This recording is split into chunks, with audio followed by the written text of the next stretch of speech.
Oh. Halo, Jak. Selamat sore. Sore Kak. Gimana kabarnya? Baik, baik, baik. Eh, Oke.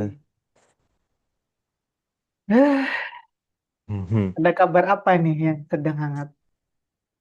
kabar apa? Kabar kalau besok kembali sekolah? Iya sih. Senin kan ya? Besok Senin ya? Iya, besok kan. Aduh, gak enak banget tuh. Sekolah lagi, sekolah lagi. Entah sampai kapan kita harus sekolah. Tapi ada orang loh yang benar-benar ketagihan sekolah. Sampai ada kakak tingkatku itu males lulus karena dia pingin sekolah. Wah, Terus akhirnya ya, nggak bisa kok. akhirnya dipaksa lulus sama dosennya. Lulus lah gitu. Nanti terus ditawarin S2 aja. Aneh. Nggak bisa, nggak bisa, nggak bisa. Tapi orang aneh-aneh sekarang kan nanti kan kalau kamu masuk kampus aneh-aneh orangnya aneh-aneh banget apalagi kalau masuk Iya. ITB UI UGM orang absurd absurd nggak absurd sih aneh banget tapi ya itu keanehan mereka lucu-lucu dan menarik tapi nggak semua sih. Oke, hari ini kita masih ternyata masih di LLM di machine learning bagian machine learning kemarin presentasi proyek ini nggak ada coding hari ini 68 slide full aku ngomong doang. Duh. Besok baru terakhir Pandas 3D nih. Panda 3D membuat game kayak Minecraft. Masih, masih. Terakhir nanti besok buat game kayak Minecraft. Hari ini tuh lebih ke membuat Kaggle lagi, Kaggle tim Kaggle caranya. Kemudian habis itu bahas beberapa machine learning. Terus habis itu membahas malah ini balik ke konsep dasar lagi, bahas supervised sama unsupervised tentang machine learning juga. Jadi hari ini full ngomong doang. Nah, biar aku nggak full ngomong, mungkin kita akan diskusi. Kita mulai hari ini. Saat menemukan hasil Anda, bagaimana pengetek the group siapa yang mencapai hasil maksimal? Ya, ya, kemarin kamu udah ngupload di Kaggle terus, ya hasilnya lumayan, walaupun masih ada yang lebih menang. Tapi ya, selamat sudah bisa nu Kaggle. Terus habis itu, apakah mungkin untuk mengatakan bahwa proyek Anda dengan hasil maksimal memiliki kode dan ide solusi yang sangat bersih? Maksudnya apa ini? Apakah mungkin untuk mengatakan bahwa proyek dengan hasil maksimal Oh, ya oke, nggak ya, maksudnya. ya nggak mungkin Iya, cara yang sama tidak akan menghasilkan jawaban yang berbeda. iya, nggak salah. Aneh banget. Proyek berbeda digunakan untuk memecahkan masalah. Nah, jadi di satu sama lain mungkin Anda melihat masalah yang dengan cara baru dan menemukan cara baru ya misalkan. Jadi emang bukti di Kaggle sendiri ada code tulis part code-nya jadi bisa melihat coding orang, kemudian ide-ide orang. Jadi di situ juga menggali ide kamu dan bisa dicampur-campur biar menjadi memecahkan masalah baru. Jadi nemu novelty, pembaruan. Kemudian kami menyelesaikan pendekatan dan ide yang membantu penulis mendapatkan peringkat lebih tinggi. Wow, benarkah dia akan memberikan tahu caranya? Oke, hari ini kita akan menemukan rahasia proyek yang sukses. Oh. Kemudian untuk memberikan solusi akhir untuk portal Digital Edu, kami akan menulis kode grup menggabungkan semua rahasia menjadi satu. Wow. Ayo bentuk tim di Kaggle, mari unggah solusi perintah ke Kaggle. Jadi ini tim. Tapi kan kita sendiri, siapa yang mau tim? Jujur aku nggak mau ngajar grup Python, sumpah. Aku bayanginnya misalnya 4 orang nih. Uh, ribet banget. Apalagi kalau kelasnya maksimum 9 orang. Oh iya sih, Gila. Aku masing-masing ada pernah, error. aku pernah sekali dong ngajar 9 anak. Terus habis itu aku kapok. Besoknya aku langsung lepas kelasnya, aku kasih ke orang. Udah, gila, gila, gila. Diskusi rahasia yang sukses. Anda perlu belajar menerima masukan dengan tenang dan pahami bahwa kesalahan itu baik mereka membantu kita tumbuh. Benar. tidak ada pertumbuhan tanpa friksi, jadi emang selalu akan bergesekan. Kalau bergesekan berarti kita tumbuh. Langkah transformasi data dapat berdampak. Yep, benar. Ingat tiga masa sedangkan data ini baca doang loh kita.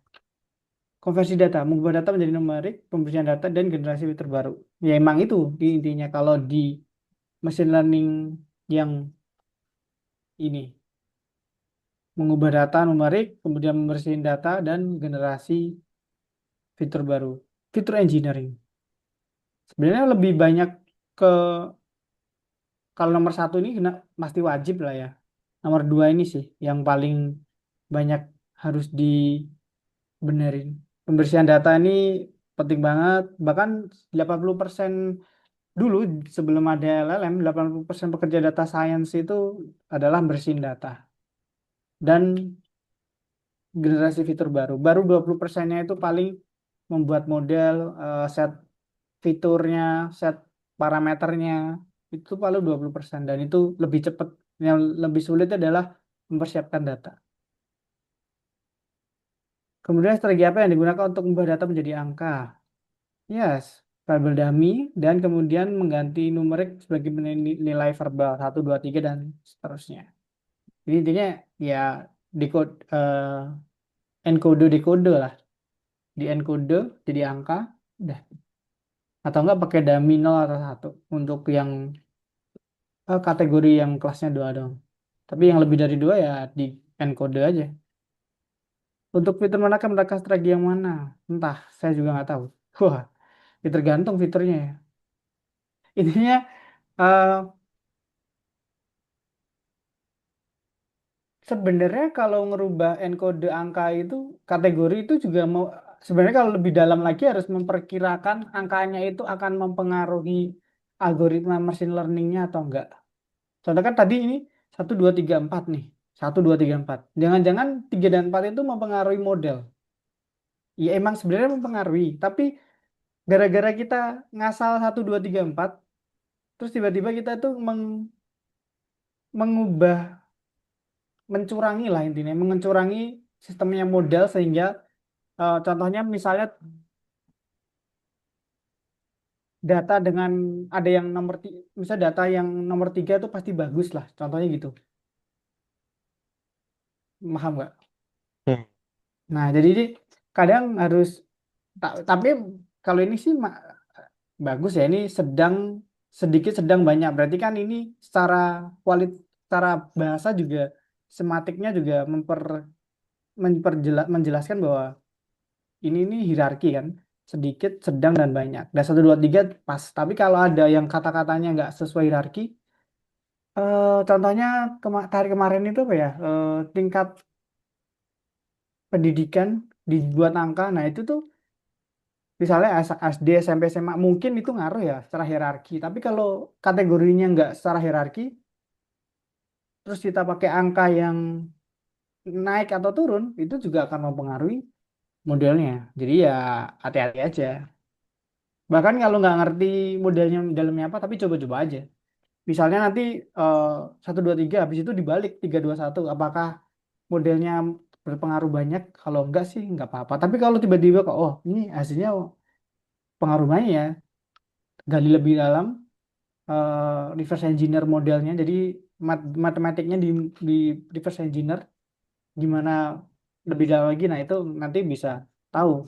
Oh ternyata model ini dengan data yang encode dengan data kategori ini ternyata pas atau enggak, ternyata enggak pas. Itu tuh lebih mungkin kalau diproduksi yang data yang benar-benar kompleks itu sangat berpengaruh sih. Tapi mungkin kalau nggak diproduksi cuma di Python di notebook, nggak masalah.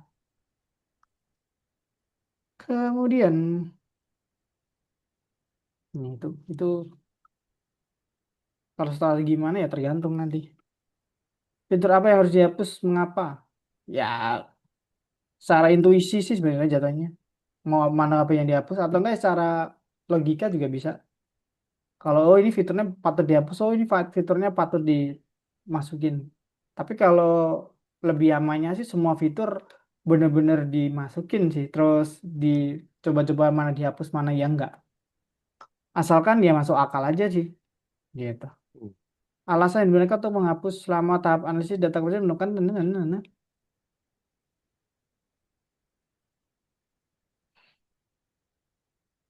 maksudnya nih, alasan yang digunakan untuk menghapus. Selama tahap analisis data eksplorasi, pengelompokan atau bagian menunjukkan bahwa fitur tersebut tidak terkait dengan variabel target. Oh, jadi dengan bagian korelasi juga bisa lihat sih. Kan kemarin ada tabel tuh, tabel terus korelasi kolom ini dengan kolom ini, kolom ini dengan kolom ini, terus kalau angkanya satu berarti korelasinya tinggi, kalau mendekati nol kecil. Nah itu tuh juga bisa dihapus aja sih, kalau nggak ada korelasinya. Jadi ada korelasi, ada kausalitas. Korelasi itu apakah angka ini akan berpengaruh dengan angka lain? Kalau kausalitas itu adalah apakah angka ini bergerak karena sebab tertentu secara kualitatif. Contohnya orang sakit demam di suatu kota ternyata hari itu ada orang yang jualan es juga naik gitu. Terus jualan es sama demam ini si korelasinya tinggi. Jualan es menaik, demamnya juga naik. Tapi kan makan es kan belum tentu bikin demam lah. Ternyata ada faktor lain, ternyata curah hujan. Nah, kayak gitu tuh namanya kausalatif. Jadi manusia jadi judgement kalau tapi angka tetap harus jangan jangan mudah dipercaya dengan angka. Karena angka ya banyak kejadian-kejadian yang saling berkesinambungan tapi tidak saling menjadi sebab akibat. Mereka saling ya kayak hubungan lah. Oke, tiba-tiba jadian nih, tiba-tiba putus gitu aja. Jadi emang kadang gitu kan, em, berkorelasi tapi tidak berkausalatif. Jadi emang selaras untuk di fase tertentu tapi ternyata tidak kuat ikatannya. Nggak ada sebab akibat di situ. Ya itu. Agak aneh dibawa ke sana. Alasan kedua, perbandingan akurasi model mengandung dan tidak mengandung fitur. Nah ini coba-coba nih yang nomor dua. Tadi yang aku bilang bahwa coba aja semuanya. Kalau fiturnya baik, oke. Kalau buruk, buang. Udah, sesimpel itu sebenarnya. Tapi yang nomor satu ini patut dicoba dulu. Karena kalau semuanya nomor dua ya akan memakan waktu banyak. Bikin capek juga. Bahkan kadang nanti nanti akan bertumpuk-tumpuk. Hasilnya akan sama. Fitur ini dimasukin, fitur ini dihapus itu sama-sama. Jadi daripada bingung juga ya udah nomor satu ini tahap satu harus dijalanin dulu, baru tahap dua dijalanin. Nyoba-nyoba semuanya. Fitur beberapa aja yang dijelaskan mengapa tanda ini khusus. Bagaimana generasi itu terjadi berdasarkan data apa? Sudahkah Anda menguji model dengan tanpa fitur ini? Entah. Jadi ini kalau yang ini mengapa tanda khusus ini? Apa maksud? Gak tahu. Bagaimana generasi itu terjadi? Generasi, generasi. Nomor satu dua aku nggak tahu. Kalau kamu tahu, boleh kasih paham. Nomor tiga sih, ya intinya udah nguji modelnya belum tanpa beberapa fitur atau dengan fitur yang ada.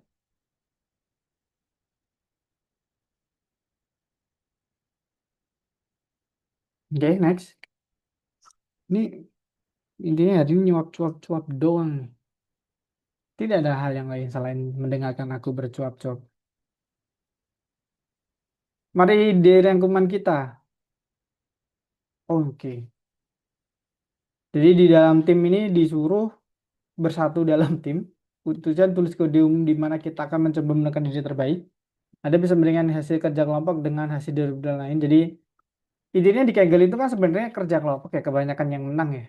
Terus di Kaggle juga bisa nyari temen tim. Jadi ya emang diharapkan itu mainnya kelompok. Karena di machine learning atau di AI itu sebenarnya ya sebenarnya gampangnya adalah kalau di kamu lihat modul kalau pas membuat aplikasi Python kan itu modulnya banyak tuh. Nah, di machine learning itu sebenarnya modulnya sangat-sangat banyak juga, bahkan beberapa kompleks. Jadi mungkin bisa dibagi baik si A ngerjain pembersihan data, si B ngerjain pemilihan fitur, kemudian si C eh, ngerjain pemilihan model, si D ngerjain tuning parameter dan sebagainya. Bah, itu tuh bisa kerja kelompok bareng-bareng. Nah, selain cara teknis itu juga bisa kerjanya juga diskusi bareng mau ngapain sih dan sekitarnya. Jadi biar orang, karena perspektif orang lain itu juga kadang menarik, karena kita kadang tidak bisa melihat perspektif lain jika tidak ada orang lain.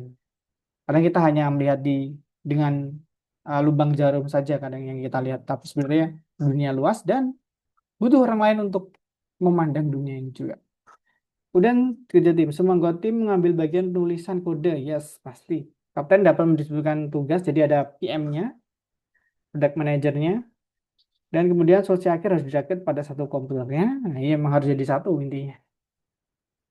Hal-hal itu bekerja jadi satu. Intinya ya modul-modul .py itu jadi satu di main.py. Nah, udah. Kemudian bangun model grup kelompok pelatihan, belum perlu menekan model untuk menjadi data. Iya. Nah ini disuruh sendiri dan menggunakan trend test split. Modelnya ini dipilih sendiri ya, aku nggak tahu. Perbedaan kelompok. Nah, habis ini ke Algonova. Intinya klik aja deh. Di, di situ tuh disuruh buat tim. Lah, kita kan sendiri ya. Private. Ngapain? Bentar, bentar. Nah,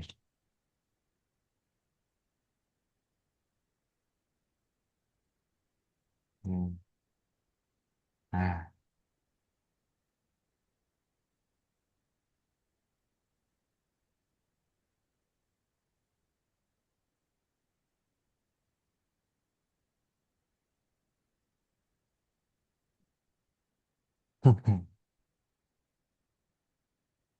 oh,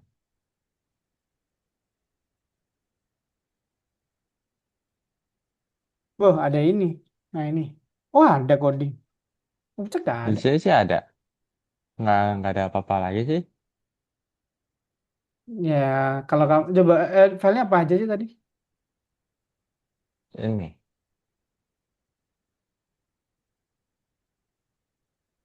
Grup, trend, tes. Ngapain trend sama tes dipisah? Lagian cuma dua baris doang. Tes. Ah, emang iya. Ya ini sebenarnya buang-buang waktu. Ya, ya kamu lihat kemarin aja Iya ngetrennya sih. cuma dot trend. Apa habis itu tesnya cuma grup book ngapain? Justru malah menurutku di sini tuh lebih banyak harusnya sih eh, pembersihan data sih. Kayak cleaning.py dan sebagainya. Ini klik aja nih. Ya udah. Ini takutnya kayak kemarin nih. Padahal kan harusnya aku cuma ngeklik yang kuning doang biar ngijauin kan. Berarti aku udah cek gitu. Tapi karena belum dikerjain, lah jadi malah aku yang harus ngerjain ngeklik kuning. Aneh banget nih sistem. Padahal harusnya sih nggak harus. Udah selesai nih. 16 Ya cuma itu udah. doang. Ini Ya, dokumentasi doang. balik, balik, balik. Wah, ini ini doang. Hmm. Oh ya kemarin sebenarnya aku mau ngasih tahu, aku lupa. ITB open source, Open source. membuka pelatihan pelatihan apa ya namanya ya? Kayak MIT MIT Open Course Week apa ya? Jadi kayak MIT itu bukain mata pelajaran mereka. Jadi satu mata pelajaran itu contohnya machine learning atau data science atau apa gitu di satu anu ada silabusnya, terus ada tugasnya. Jadi kayak kuliah tapi ambil satu matkul, dua Oh. SKS atau tiga SKS. Terus IDB kemarin buka sampai tanggal berapa tuh lupa ngasih tahu. Gratis, tapi sekarang bayar kayaknya. Jadi ini kalau mau nyoba ITB dari semua sekolah ITB, ilmu hayati, farmasi, engineering, teknik, elektro, nah itu ada sih kemarin. Terus Wah, UI gitu. juga ada apa sih? Sekarang buka banyak. Jadi coba-coba aja, menarik. Siapa tahu tertarik dengan dosen-dosen tertentu. Nah, atau Hmm. MIT juga kalau MIT kayaknya buka deh juga. Tapi MIT bayar, tapi kalau bayarnya kalau dapat sertifikat. Kalau nggak sertifikat sih buka course-nya gratis. MIT Open Course Week atau apa ya? Jadi kalau Oh, mau jadi anak MIT, buka-buka aja. cari. Kalau yang Kemudian MIT itu, istirahat. Hmm? bukan, Neng.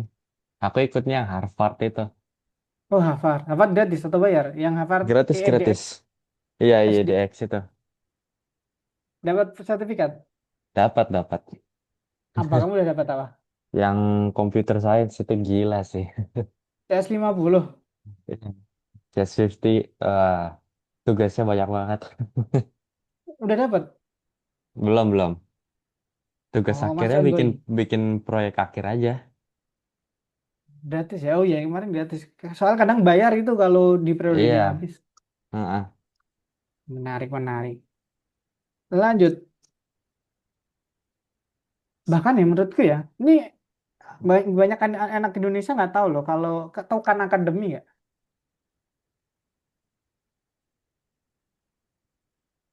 Khan Academy. Ini tuh kamu nggak perlu sekolah SMA lagi menurutku ya. Buka Khan Academy, ambil kurikulumnya, pelajari semua pelajarannya, selesai ambil paket, ngapain sekolah gitu. Aku kadang mikir gitu. Hmm. Asik juga kalau kita sekolah boleh nggak sih? Ya, kayaknya kita boleh ambil paket ya. Aku nggak tahu. Dulu temanku ya lucu banget nih. Kita istirahat dulu ya, 3 menit. Jadi temanku itu anak IPS. Heeh. Si dia ini pingin masuk kedokteran. Kan lucu kan, IPS masuk kedokteran. Ya kan? Terus toh, Mm-mm. dia udah lulus. Habis itu dia ambil paket. Paket A, B, C. Paket C, IPA. Buat bisa daftar kedokteran. Oh. Konyol kan? Segitunya dulu. Nah, menurutku nih, nggak tahu ya. Boleh nggak sih kalau kita tuh sekolah tuh ambil paket dulu gitu kan? Ya iseng-iseng aja gitu kan. Biar kayak santai sekolah gitu kan. Tapi tetap sekolah biar dapat teman. Terus ijazah kita double. Tapi nggak tahu ya bisa atau nggak. Tapi temanku itu double. Ijazah IPA IPS. Dulu ya. Tapi sekarang nggak tahu. Aneh banget. Wah, capek sih. Capek sih. Tapi sebenarnya jujur SD SMP SMA itu nggak perlu belajar ternyata ya menurutnya. Oh. Hmm. Justru kalau kamu dipadetin ya gitu, misalnya kamu dipadetin gitu selama 2 bulan 3 bulan buat sebulan ambil kelas 1 kelas 2 kelas 3 kayaknya bisa deh. Asalkan kamu ya kuat sih. Maksudnya nggak perlu pinter tapi kuat aja belajar tiap hari, belajar tiap hari, tiap hari. Hmm, hmm, hmm. Ya, ya. Menurutku. Tapi ya gitu. Si susah itu adalah SNB, SNN, SN apa itu namanya sekarang? SBT, BNPT. SNBT. Nah, SNBT itu paling susah. Mending fokus langsung ke belajar itu berarti. Hmm. Dan 5 hari lagi pengumuman. Ya, selamat teman-teman. Oke, lanjut. Topik baru mendaftarkan tim di Kaggle. Intinya disuruh daftar. Tim, masukin tim, buat tab tim. Kemudian klik nama tim. Udah, di doang. Habis itu ngapain? Peserta yang dapat yang hasil maksimal jadi kapten. Wow, dia harus mengirimkan pernyataan pada orang lain untuk bergabung dengan timnya. Jadi, oh kayak ini punyanya GitHub. Invite, ya disuruh invite aja nih habis ini timnya. Request merger, habis itu nanti si timnya bakal, anggota timnya bakal dapat pemberitahuan. Habis itu join aja yang dapat undangan dan sudah deh jadi satu tim dan habis itu mari tetapkan model pada data pengujian untuk prediksi nilai. Mari kita simpan data prediksi dalam format CSV dan unggah file dihasilkan di kaggle.com. Habis itu disuruh ngupload yang kemarin lagi. Hasilnya prediksi ke CSV, kemudian dimasukin ke Kaggle, dapat hasil. Apakah grup bikin ribet? Menurutku ribet. Cuma kayak gini doang ngegrup coba. Ya, tapi ya menarik sih. Kecuali kalau kalau kamu lihat aja di competitionnya Kaggle um, itu aja nggak mungkin kalau sendirian sih. Itu mesti kelompok. Menjalankan proyek kelompok. Ini apa nih kalau kita buka? Udah semua kan ya? Yang tadi nih kayaknya yang kelompok. Iya deh. Iya kan dua doang kan? Oke Hmm. lanjut. Nah, ya kan ditanyain apakah hasil kelompok lebih baik dari hasil individu? Belum tentu. Karena ya begitu. Nggak tahu ya.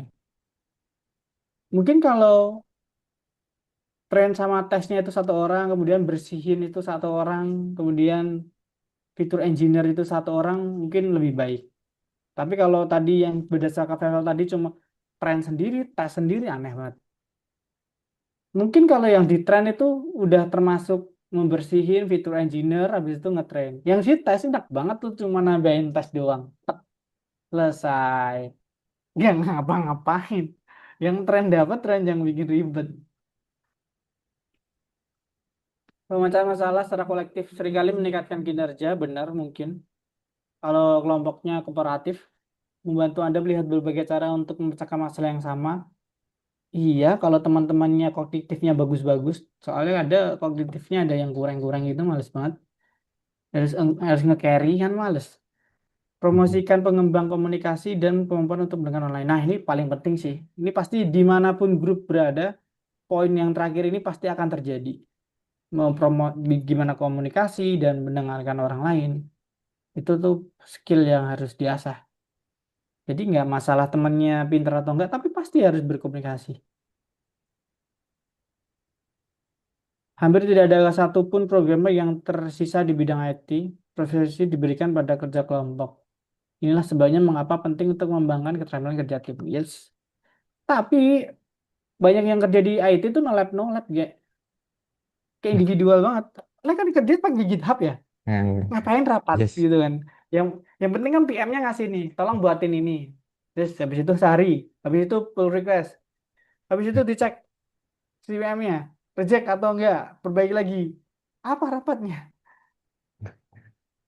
Tapi mungkin kalau di Hmm. startup baru itu tuh ada rapatnya sih kayak pakai metode Scrum ataupun Agile Scrum gitu tuh ada metodenya sendiri. Jadi ada bagian-bagian frameworknya untuk buat softwarenya. Jadi nggak waterfall orang ini ngerjain ini ngerjain ini ngerjain ini. Tapi itu sekarang waterfall juga jarang digunain sih. Sekarang pakai teknik Scrum, Agile gitu tuh. Itu tuh harus semua orang mikir sih. Hmm. Topik baru teknik pembelajaran mesin tambahan. Nah, ini ada tambahan nih. Untuk meningkatkan keakuratan prediksi model, Anda dapat menggunakan metode lain yang lebih kompleks agar menyelesaikan masalah klasifikasi. Intinya model diperbarui. Kemarin kan KNN. Sekarang ada pengklasifikasian pohon keputusan. Ada metode mengenai pohon keputusan ini kayaknya decision tree deh namanya. Sebenarnya namanya decision tree. Ini di bahasa Indonesia aja aneh banget. Jadi itu intinya ada not sama ada Oh, daun. pesan. Aneh banget intinya. Ya gambarnya gini. Ini tuh Hmm. not-notnya. Kemudian daun mana nih? Daun yang ini. Apa bedanya? Jujur aku belum pernah pakai sih. Saya kita baca dulu. Entropy, sampel, value, class. Menggabungkan beberapa aturan menggunakan prosi boolean membentuk sebuah not. Solusi yang mungkin ketika variabel memiliki nilai tertentu adalah daun. Value, sampel, entropi. Apa nih maksudnya? Bedanya Hmm. segmen doang yang nggak ada. Saya tidak tahu. Mungkin gitu. Oh, I see. Ini tuh kalau not tuh menurutku kayak kelompok pelatihan. Jadi satu kelompok yang isinya, makanya ini kan value-nya kan 4, 10, dan 258 nih. Kayak ini metrik dimensinya deh. Jumlah datanya. Habis itu dimasukin dengan data yang baru. Apakah itu? Mungkin nilai tertentu. Jujur, kita belum tahu. Kita cek ke bawah. Hmm. Not down.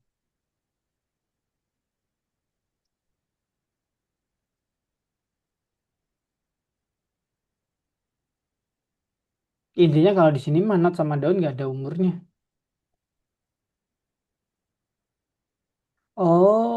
Beset sebentar. Udah. Ini not, ini down. Down itu adalah hasil dari dua kelas dan ngapain? Jujur aku belum pernah pakai roti sampel.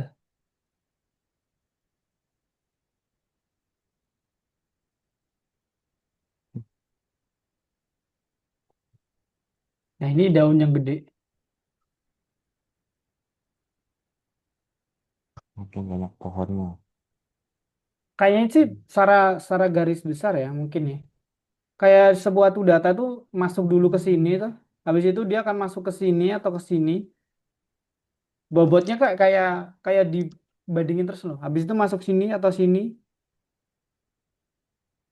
Habis itu kalau ke sini dia masuk ke sini atau sini. Jadi sampai dia akhirnya tuh di ini antara yang abu-abu ini. Jadi dia akan dikurasi setiap node. Dimasuk setiap node dia akan terkurasi, terkurasi, terkurasi, terkurasi. Akhirnya sampai ke daun yang mana dan daun terakhir itu adalah daun yang akan mengklasifikasikan dia di nol atau satu.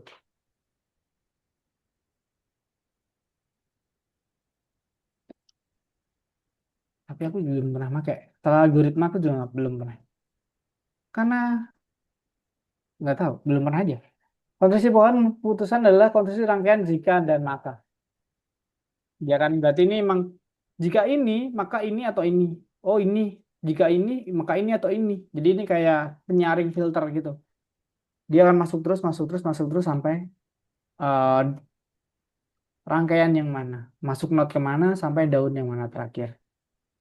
Urutan ini harus mengarah pada jawaban yang benar dalam waktu sesingkat mungkin. Oh, sesingkat mungkin. Oke, aku nggak tahu paham maksud sesingkat mungkin. Apakah dia akan mencari jalur yang lebih pendek atau enggak? Saya tidak tahu. Untuk membangun pohon, algoritma menelusuri semua opsi yang memungkinkan dan menemukan opsi yang paling akurat dalam prediction variable. Jadi, oh, dia akan mencoba masukkan ke semuanya, kemudian akan menghasilkan, bukan menghasilkan sih, dia akan mengeplot hasil yang paling akurat lewat mana. Nanti akhirnya, oh berarti oh dia sama polanya dengan ini, ya udah, berarti dia akan sama dengan ini. Jadi dia semua semua sinapsnya, sinaps, ya, sinapsnya itu akan masuk akan dimasukin semuanya dari not sampai ke daun. Hmm. Tapi itu aja yang kita pahami dari ini. Saya tidak paham lagi dari itu. Contoh pohon putan dengan satu not. Pohon itu sederhana, akurasinya rendah, area bawah dan atas berisi poin dari yang berbeda. Oh, I see. Satu not itu berarti satu doang, setek gitu. Jadi ini satu kotak dua not, habis itu dia langsung ke pohon ini. Makanya dia akurasinya rendah. Karena ya itu, dia langsung aja gitu. Terus ada contoh lagi. Nah, kan ini akurasinya meningkat karena pohonnya lebih banyak, notnya lebih banyak. Ini sebenarnya tidak membantu kita memahami decision tree sebenarnya. Menurutku, intinya tambah not lebih menarik. Akurasinya lebih tinggi. Pemisahan data untuk Hmm. membangun pohon diulangi hingga tingkat akurasi yang dapat diterima dicapai. Wow, saya tidak paham kalau tidak ada algoritma langsung. Nah, lupakan decision tree. Tapi kalau mau tanya decision tree, walaupun aku nggak tahu, coba tanya aja. Jujur aku nggak tahu. Bahkan menurutku decision tree itu jarang banget digunain ya, karena tidak sepowerful model-model lain. Model sekarang itu paling banyak itu XGBoost sama bahkan regression yang biasa yang digunain. Decision tree jarang digunain. KNN kemarin juga jarang sekarang. Support vector machine cukup lumayan sih. Tapi ya, ini aku pernah pakai L ini. SVM adalah algoritma ini aja membuat kurva atau hyperline yang bagi data menjadi beberapa kelas. Kurva untuk dua data, hyperline untuk tiga fitur yang lebih tinggi. Jadi intinya ini dia. Jadi dia itu kalau SVM, intinya adalah dia akan membuat ini yang garis pembatasnya ini. Ini tiga garis yang berbeda sebenarnya. Kalau semakin ke kanan itu dia semakin hebat lagi dalam memisahkan dua kelas. Jadi sebenarnya simpelnya adalah SVM ini namanya support vector mesin. Jadi setiap yang merah sama yang hijau itu sebenarnya akan dihitung jaraknya. Contohnya yang ini dengan ini. Semuanya dihitung dari semua di dot-dotnya ini bakal disambungin. Kemudian dengan perhitungan SVM, nah habis itu dia akan menghasilkan ini garis pembatas yang ini. Nah, nanti kalau ini garis pembatasnya dibuat di trennya. Nanti kalau udah dapat garis pembatasan ini, Nanti kalau ada data baru, tinggal dia dideteksi, oh dia bakal yang di sini, di region ini atau di region ini. Udah gitu aja kalau SVM, support vector machine. Tapi intinya dia sebenarnya sebenarnya bukan yang merah sama hijau ya, bahkan merah sama merah ya. Ini sama ini sama ini sama ini sama ini. Gitu tuh dia semuanya bakal dihitung jaraknya, jarak dia sama titik-titik yang lain. Nah, habis itu dapat deh garisnya ini. Simpelnya itu. Tapi kalau mau breakdown matematikanya ya itu tuh menurutku ada matematika tingkat kuliah. Tapi menarik kalau breakdown. Ada namanya lupa. Optimalisasinya tuh ada lagi sendiri. Bahkan mungkin di SMA dipakai sebenarnya, tapi pernah nggak sih di SMA ada belajar grafik gitu tuh? Tik apa? Sumbu Oh, aljabar oh. biasa sih, matematika X, Y, Z. Terus kemudian ada disuruh kamu jualan tiga barang, barangnya A, B, C. Nah, nah habis itu kamu disuruh eh, meningkatkan pendapatan, tapi yang meningkatkan pendekatan dengan angkanya segini 100.000 contohnya, barangnya ABC. Nah, berapa barang ABC yang dapat dijual agar kamu dapat uang 100.000 itu dioptimalisasikan. Nah, itu tuh sebenarnya Mas ada cara-cara seperti itu di SVM, tapi lebih naik lagi. Ada namanya Lagrangian apa gitu, namanya Lagrangian. Lagrangian. Itu tuh googling aja Lagrangian. Bentar, ada ya nggak ya? Lagrangian. Nah, itu tuh optimalisasi. Loh. Oh, nggak bisa. Lagrangian equation. Nah, ini dia. Intinya, kita bahasa Indonesia aja. Persamaan Lagrangian adalah mekanik klasik itu merupakan persamaan gerak menggunakan energi bukan gaya. Waduh, bukan ini maksud saya, tapi intinya sama. Dia pakai Lagrangian, intinya nyari hasil optimal. Optimal sehingga garis yang tadi itu tuh bisa tercipta. Karena dia harus, kenapa harus harus optimal? Karena garisnya ini harus, bukan harus. Sebenarnya kan kamu lihat ini dari kiri ke kanan. Hmm. Semakin kiri kan dia semakin rinci ya. Nah, ini optimalnya ini berarti dia tercapainya sangat presisi. Makanya dia bener-bener gambar gambar garisnya itu lebih rinci lagi karena dia bakal sangat memperhatikan jarak antar titiknya. Yang awalnya kalau yang kiri ini tuh jarak antar titiknya ya udah deh kita misalnya ini titiknya di sini, sini titiknya di sini. Nah ya udah deh kita buat garis gini gitu. Itu tuh belum optimal. Nah lebih optimal lagi kalau misalnya ada garis di sini contoh, jadi garisnya akan tergeser. Nah saya optimal di sini lebih banyak memasukkan intinya lebih banyak memasukkan model agar garisnya itu lebih rinci lagi, mengikuti lekuk perbedaan antar kelas. Nah, sebenarnya kalau machine learning biasanya praktisnya sih nggak usah mempelajari ini sampai dalam ya. Tapi kalau benar-benar machine learning engineer gitu ya, yang data science benar-benar yang harus tahu benar. Karena discussion-nya itu bukan angka lagi, tapi eh, bisnis. Sebenarnya angka harus bisa dimasukin ke dalam bisnis. Bahasanya harus ke bisnis, bukan akurasi. Tapi emang duit berapa ratus dolar yang akan kebakar, berapa ratus dolar yang akan digunain, pendapatannya berapa, waktu yang akan ditempuh berapa. Nah, itu biasanya gitu. Jadi emang mungkin harus menerjemahkan matematiknya ke bisnis biar orang bisnis tahu. Kemudian metode Bayes Knife ini adalah lagi knife bias. Fiturnya tidak bergantung pada sama lain dalam setiap kelas. Metodenya sederhana, efektif saat bekerja dengan kumpulan data besar. Wow.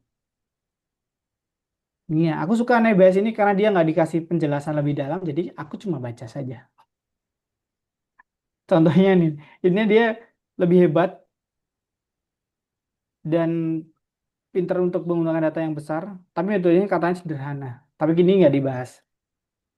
Contoh satu, kumpulan data pelatihan berisi karakteristik cuaca utama, apabila target penerbangan berdasarkan sesuai pendudukan apa penerbangan akan dibatalkan tidak. Wow, ini kayaknya model dengan banyak dimensi, tetap satu dimensi sih. Tapi mungkin modelnya banyak, kolomnya banyak, cocok buat naive Bayes.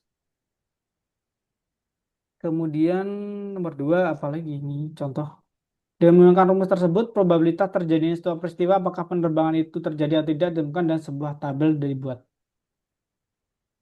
Sebenarnya setauku naif Bayes. Tauku sih Bayesian ya. Kalau naif Bayes aku belum lebih dalam ya. Tapi kayaknya turunan dari Bayesian. Jadi Bayesian itu, seingatku, probabilitas A, kemudian ada probabilitas B, terus nanti itu dipilih A sama B itu lebih tinggi probabilitasnya yang mana. Kalau A berarti A lolos, nanti dicak gitu terus. Jadi kayak aku ingin ngasih contoh. Intinya kayak kita membuat probabilitas membuat keputusan dengan beberapa probabilitas. Ini A, B, C, dan C ini. Nah, ini kan contohnya tadi kan penerbangan. Berarti kan kelasnya 1 atau 0. Nah, kalau si C dan A ini berarti ke 1 dan B ke 0, berarti kan misalnya ada data A, data Z gitu. Dia masuk probabilitas A dan probabilitas C, itu dia dapat 1, ya udah berarti dia terbang dan sekitarnya. Jadi intinya, apakah data ini masuk ke semua ke probabilitas yang akan mengarahkan ke dalam kelas 1 atau 0? Intinya ini menimbang beberapa step probabilitas. Di contohnya apakah besok ini aku bisa ini ya, ada Tuhan atau tidak, gitu. Kan orang yang nggak bisa ngeliat Tuhan tuh, ya kan. Orang kan berpikirnya secara probabilitas. Dan pikirnya kan nggak cuma satu doang ya, nggak cuma satu alasan. Nah, alasan banyak itu. Nah, itu tuh namanya dirangkum menjadi sebuah probabilitas. Berarti kemungkinan Tuhan itu ada. Akhirnya dia akan menyimpulkan kemungkinan Tuhan itu ada karena dia mengumpulkan beberapa probabilitas dan beberapa alasan. Nah, di Bayesian itu sebenarnya kayak gitu. Tapi kalau naik Bayes kayaknya hampir sama. Bedanya dia pakai bobot angka 0 sampai 1. Tapi ya tadi dilihat lagi, aku belum nyoba juga naik Bayes. Tapi kalau Bayesian ya berpikir secara Bayesian. Kemudian contoh dua, filter spam di email juga kayak gitu. Jadi email kita kan tahu nih spam atau enggak, otomatis dia juga pakai itu juga. Habis itu,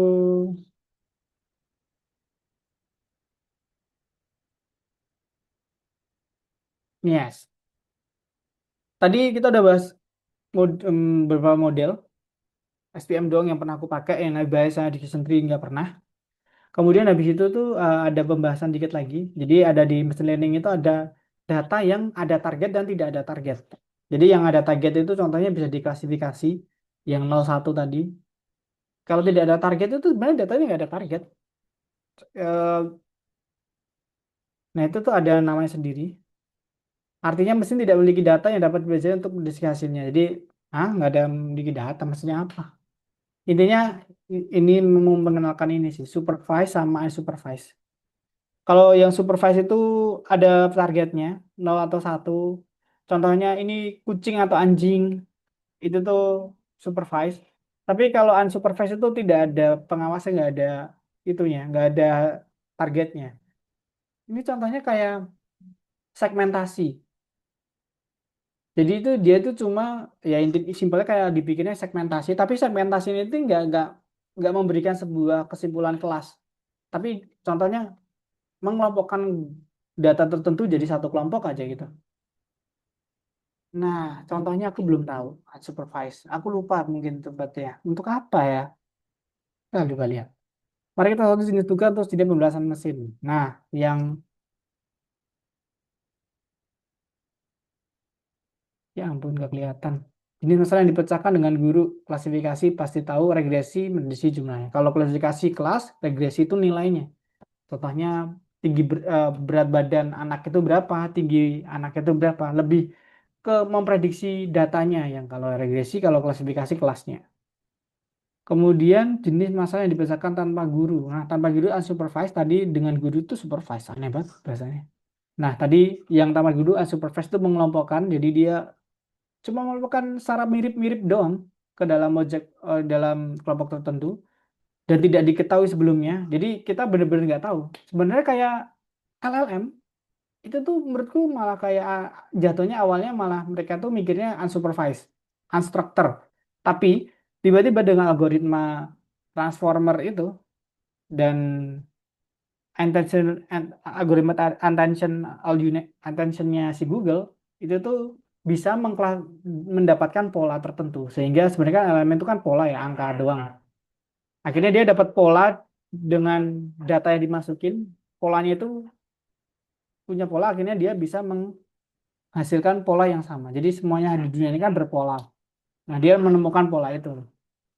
Kemudian asosiasi, kita perlu menemukan data, pola data dan membuat rekomendasi. Ya, intinya masih sama ini mengelompokkan dapat polanya, tapi habis itu polanya itu bisa kita buat rekomendasi ke sesuatu hal. Tapi aku belum bisa membayangkan rekomendasi apa yang akan aku berikan jika aku tahu mengelompokkan ini sesuatu. Ya, kita belum tahu. Aku sih nggak tahu. Tapi intinya kalau LLM menurutku unsupervised karena dia awalnya dimasukin teks, dimasukin data apapun itu, mereka nggak akan melabeli data ini data A, B, C gitu, tapi dia benar-benar masukin. Akhirnya mereka dapat pola tertentu. Nah, polanya itu kan sebenarnya dia mengelompokkan pola-pola itu kan. Nah, akhirnya udah deh, dia bisa mendapatkan pola dan bisa menerapkan polanya. Nah, mungkin rekomendasi ini bisa dipikir adalah dia menerapkan polanya itu ke saat kita bertanya, saat kita ngeprompt, misalnya besok hari apa gitu, bukan, Presiden Amerika hari ini siapa, tahun ini siapa, dia tiba-tiba ngecek pola, habis itu oh polanya ini, dapat rekomendasi pola. Jadi pertanyaan kamu dipolakan, kemudian polanya itu dicocokkan sama pola-pola yang udah mereka buat. Akhirnya udah polanya udah sama, mix and match, keluarkanlah polanya. Gitu. Jadi emang LLM kan probabilitas,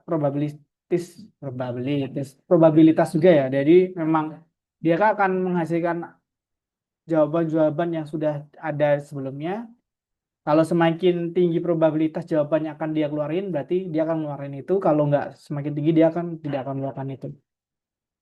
Ya kayak burung beo intinya. Tapi burung beo sekarang pintar banget.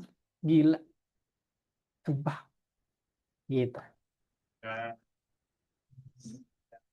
Contoh kelompok berdasarkan lokasi geografis, kondisi ekonomi, kelompok negara berdasarkan status ekonomi. Oke, asosiasi rekomendasi dalam keranjang toko online berdasarkan analisis produk yang paling sering dibeli bersama. Oh, I see. Ini kali ini di e-commerce sih asosiasi. Jadi emang eh, ini orang belinya apa aja ya? Bukan, bukan nih. Ini orang punya referensi. Mungkin kamu searching di Tokped atau Shopee itu nyari-nyari barang-barang yang random. Itu kan nggak mungkin diklasifikasikan ya. Tapi kan dikelompokin berdasarkan pola tertentu. Nah, akhirnya udah dapat pola ini nih, pola ini bakal bisa untuk rekomendasi. Oh, mungkin Eza tertarik barang ini, mungkin tertarik barang ini. Walaupun mereka juga sebenarnya nggak yakin apakah barang itu juga bermanfaat. Nah, ini ada buku bisa dibeli tapi mahal pasti. The Whole Ultimate Learning Machine will remake our world. Udah di remake our world nih sampai bingung mau ngapain lagi dalam dunia ini.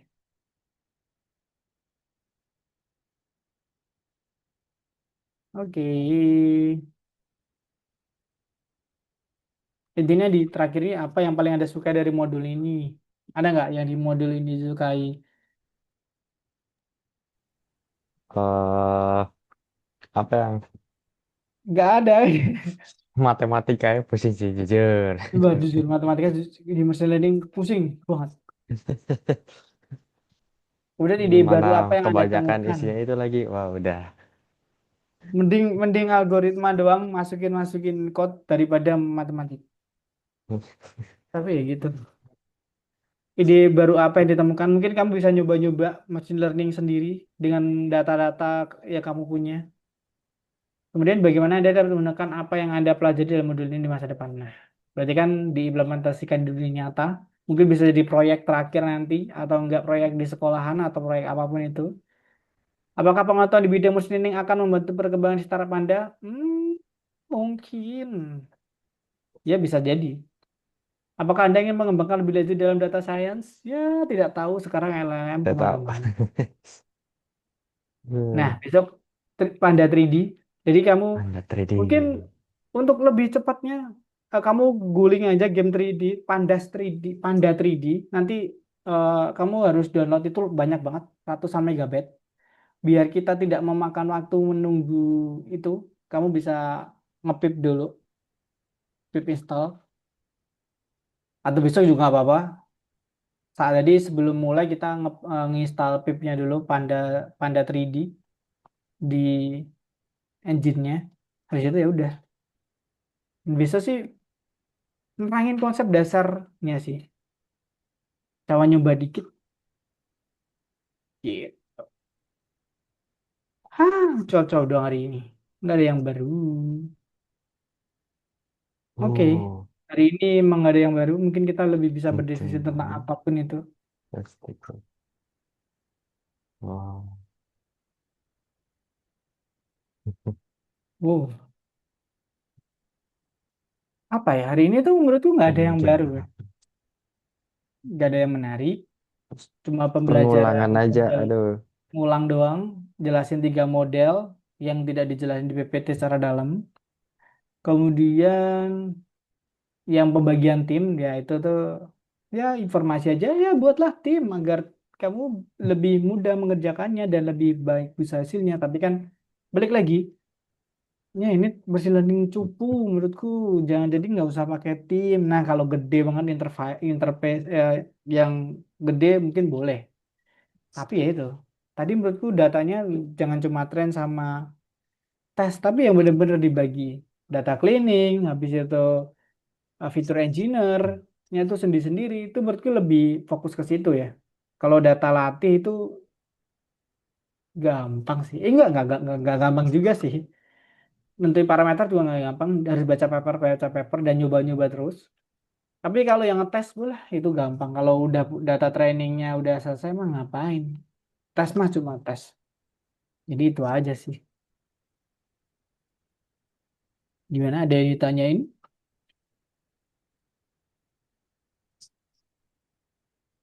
Nggak ada. Nggak. Tidak ya? Oke, kita tunggu dulu sampai 1 menit. Jadi apa ya? Entah ya di dunia ini lagi lucu-lucunya ya.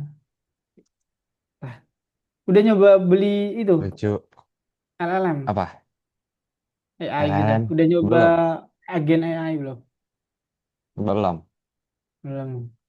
Open Cloud. Hmm, belum sih. Nyoba Open Aku Cloud sih bro. terakhir nyoba yang baru sih yang anti-gravity. Anti-gravity lah. Oh, anti gravity-nya Google. Buat apa? Iya, buat bikin ini website. Jadi Jadi canggih.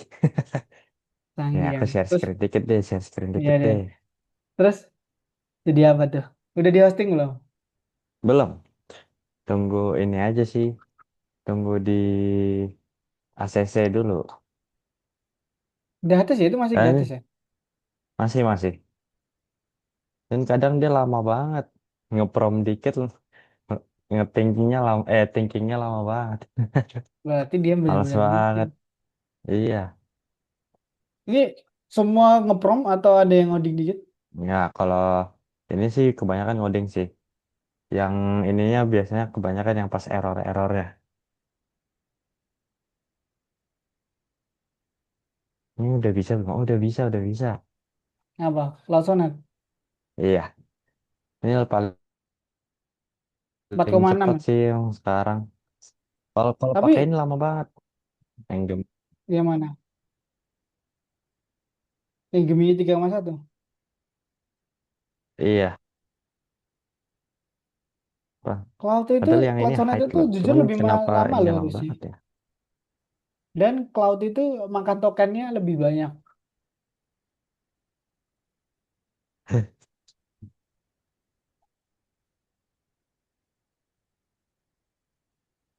Jadi sebenarnya ada back end-nya juga sih, cuman udahlah nggak usah aku nyalain. Ini Nah, pakai framework apa? React.js. Ya, Gini aja. Back end-nya pakai Fast API. pas Iya, API-nya itu Python. iya Python sama SQLite buat database-nya. Mantap, mantap, mantap. Ini baru akan dibahas nanti. Terakhir pakai API. Pakai SQLite juga. Jujur pusing sih nonton videonya buat buat bikin gini doang. Sinkron, sinkron. Harus harus Coba lihat banyak modelnya, lihat. Itu model buat apa? buat ininya doang sih apa SQL-nya. Oh, Adminnya ada username, ID, password, apalah. ini kayaknya itu ya. Gitu doang sih. Udah Oke, pakai apa ya namanya? Annotation yang add itu belum? ke Di- kemarin pakai nggak ya? Temanku lupa sih waktu itu yang buat temanku. Ini Aku grup ya, bikin di front end-nya dan aku juga bantu dikit sih. kelompok ini Iya, kelompok. di sekolahan. Hmm, bukan juga sih dari luar. Ah, Kursus juga front end. apa? Ini kursus juga, terus kamu punya kelompok Bukan, gitu. bukan kursus, nggak kursus. Kayak Iseng, big, iseng. pokoknya kelompok dah, kelompok dari sekolah. Terus aku masuk ke bidang ininya, mulmetnya, Hmm. mulmetnya disuruh bikin websitenya. Nah, gini lah jadinya.